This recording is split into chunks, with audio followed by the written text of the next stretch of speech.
میں نے دیکھا فیس بک کے جو دیکھنے والے لوگ ہیں نا, یوٹیوب پہ پھر بھی کچھ سنجیدہ لوگ آتے ہیں, فیس بک کے کمنٹس بہت ہی ڈینجرس ہوتے ہیں, گالی سے شروع ہوتے ہیں, وہ جو رشتہ داروں کو گالیاں, بلب کے رشتہ داروں کو,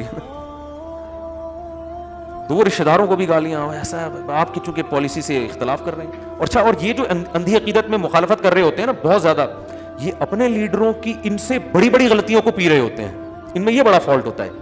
آپ کسی بھی ایسے شخص کو دیکھو جو کسی عالم کو یا کسی بھی سیاسی لیڈر کو جو آپ کی جماعت کا نہ ہو, بہت زیادہ اس کی برا بلا کہہ رہا ہے نا, وہ یہاں تو حق پرست بننے کی کوشش کرے گا, لیکن اپنے لیڈر کے بارے میں وہ اس کی بڑی بڑی خامیوں کو ایسی دور دور کی تعویلات کر کے, فاسد تعویلات کر کے اس کو صحیح قرار دینے کی کہ یہ قوم کے وسیع تر مفاد میں حضرت نے ایسا کی. کرپشن بھی ثابت ہو جائے گی نا تو قوم کے وسیع تر مفاد میں حضرت نے ایسا کیا ہے کہ اتنا پیسہ کمائے بغیر جماعت کو برقرار رکھنا چونکہ ضروری نہیں تھا, ممکن نہیں تھا, تو حضرت نے کرپشن کر کے اپنی جماعت کو بچا کے ملک کو بچا لیا گویا. یعنی ہر الٹی چیز پہ بھی آپ لیبل کیا لگائیں گے اگر آپ کو عقیدت ہے, یہی اندھی عقیدت ہے جس کی میں باتیں کر رہا ہوں یہاں پہ. اعتدال اچھی چیز نہیں, شروع سے ہی تمیز سے چلو بھائی, بہت اچھے ہیں, اتنے نہیں جتنا آپ کہہ رہے ہیں, تھوڑا سا کم کر لو. میں وہ جمعے کے بیان میں بھی ایک بات کہی تھی کہ آپ کی جو سیاسی لیڈر ہے نا اس کے بارے میں آپ یہ عقیدہ رکھو کہ بہت اچھے ہیں. کیا عقیدہ رکھو؟ بہت اچھے. یہ اس لیے کہ تبھی تو ان کی جماعت میں ہو, ورنہ اچھے نہیں ہے تو جماعت میں کیا کر رہے ہو پھر. تو آپ یہ عقیدہ رکھو بہت اچھے ہیں, اتنے نہیں جتنے ہمارے کارکن سمجھ رہے ہیں, اس سے تھوڑا سا کم. آئی بس یہ بول دیا کرو زبان سے, ہم جس سیاسی جماعت کو فالو کر رہے ہیں ہمارے لیڈر بہت اچھے ہیں, اتنے بھی نہیں جتنا ہم سمجھ رہے ہیں. اور آپ کے مخالف پارٹی کا جو لیڈر ہے اس کو بولو یہ صحیح آدمی نہیں ہے, اگر ہوتا تو ہم اس میں ہوتے ہیں نا پھر, لیکن اتنا برا نہیں ہے جتنا ہم بولو سمجھ رہے ہیں. اتنا بھی کر لو گے تو شاید قیامت کے دن بخشش ہو جائے گی. جیسے معین اختر نے کہا تھا کہ میں عربی ڈرامے دیکھتا ہوں, شاید بخشش ہو جائے قیامت میں.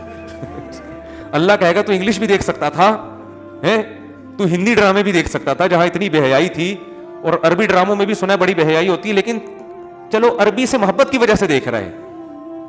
بخشش کا فتویٰ نہیں دے رہا میں, بخشش کا آپ ڈرامے دیکھنا شروع کر دیں. ایک مثال دے رہا ہوں, معین اختر کا پروگرام آتا تھا نا, تو اس میں پوچھا گیا کہ آپ کیا کرتے ہو دبئی میں, اس میں کہا عربی ڈرامے دیکھتا ہوں, شاید بخشش ہو جائے اسی سے قیامت کے دن. تو میں بھی اچھی تعویل کر کے کہہ رہا ہوں کہ اگر آپ اتنا عقیدہ رکھ لو کہ میرا جو لیڈر ہے وہ اچھا ہے, اتنا نہیں جتنا ہم لوگ سمجھ رہے ہیں, 2 نمبریاں بھی بہت ہیں, کچھ اتنے بھی نیک نہیں ہیں, بہت کچھ ہے, الٹا سیدھا بھی بہت چل رہا ہے, ٹھیک ہے نا, چلو چل رہا ہے, سبھی چلا رہے ہیں تو انہوں نے بھی چلا لیا, ٹھیک ہے نا, ٹھیک ہے نا. جہاں سب کے اتنے چترول قیامت میں لگ رہے ہیں 2-4 ان کے بھی لگ جائیں گے, ٹھیک ہے نا. بس یہ سوچا کرو. اور سامنے والے کے بارے میں جو آپ کے اپوزیشن میں جو آپ کے مخالف ہے اس کے بارے میں کہ یار یہ برا آدمی ہے, اتنا نہیں جتنا ہم کہہ رہے ہیں, اس سے تھوڑا سا کیا ہے کم ہے.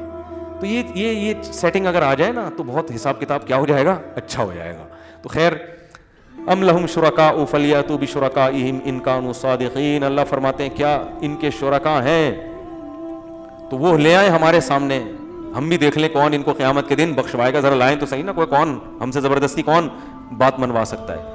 ام لہم سلم یستمعون فیہ فلیأتی. کیا ہے بھائی قرآن کی آیت یار, یہ میں ہر دوسرے دن فجر میں یہ تلاوت کرتا ہوں یہ سورت میں.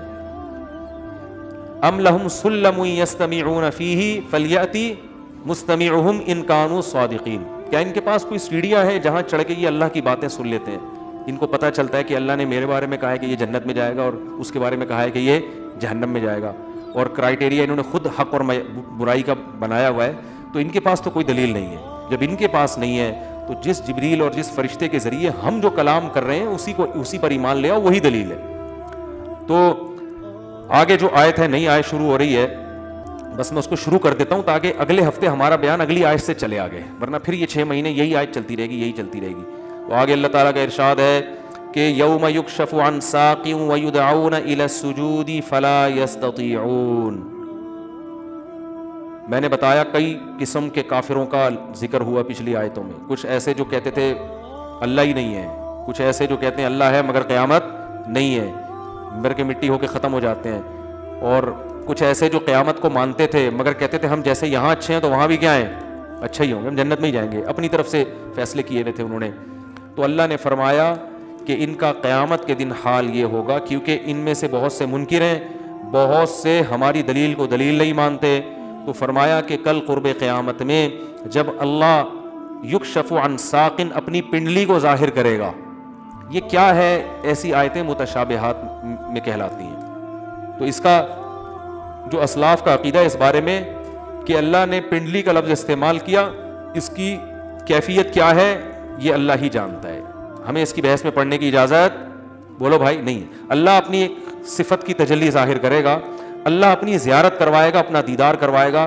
تو قرآن میں اللہ تعالیٰ فرماتے ہیں یوم یکشف عن ساق ویدعون الی السجود، ان کو پھر سجدے کے لیے بلایا جائے گا.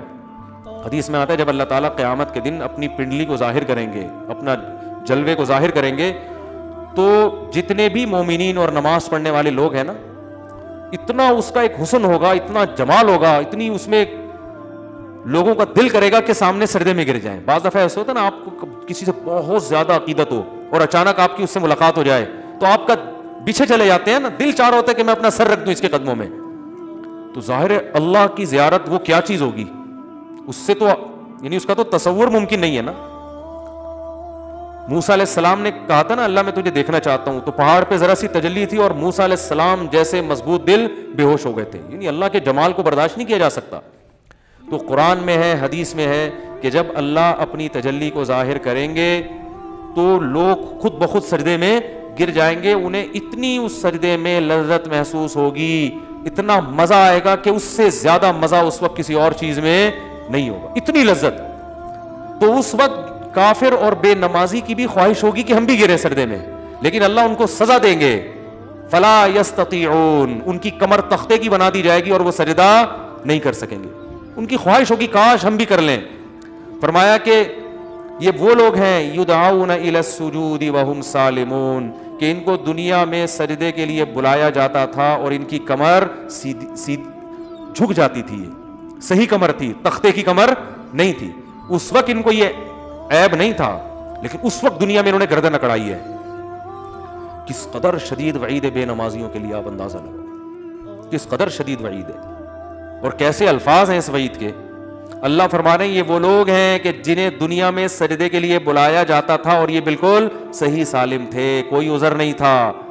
آج ان کو بلایا جا رہا ہے مگر یہ سجدہ نہیں کر سکیں گے. ان کا عذر کیا ہے؟ ان کی کمر کیا ہو گئی ہے؟ سخت ہو گئی ہے. کمر جھکی نہیں. جب آدمی کی کمر سخت ہو جائے نا کوئی بیماری سے، رکوع نہیں کر سکتا وہ. تو مجھے یہ بتاؤ، قرآن کہہ رہا ہے کہ جب ان کو سجدے کے لیے بلایا جاتا تھا یہ نہیں آتے تھے، تو کب بلایا جاتا ہے؟ کیسے بلایا جاتا ہے؟ اذان کے ذریعے. اس سے مراد کیا ہے؟ اذان. تو ان آیتوں میں اللہ نے اذان کا بھی تذکرہ کیا ہے. تو یہ جو اذان ہوتی ہے نا 5 ٹائم، اس کو ہلکا نہیں سمجھنا چاہیے. پھر یہ چونکہ الگ ٹاپک شروع ہو رہا ہے، اگر میں نے اس کو چھیڑ دیا تو یہ بہت لمبا ہو جائے گا اور پھر بیان بہت لمبا ہو جائے گا. تو اس کو ہم یہیں ختم کرتے ہیں. اگلے ہفتے انشاءاللہ اسی سے شروع کریں گے. ابھی کچھ سوال جواب ہو جائیں.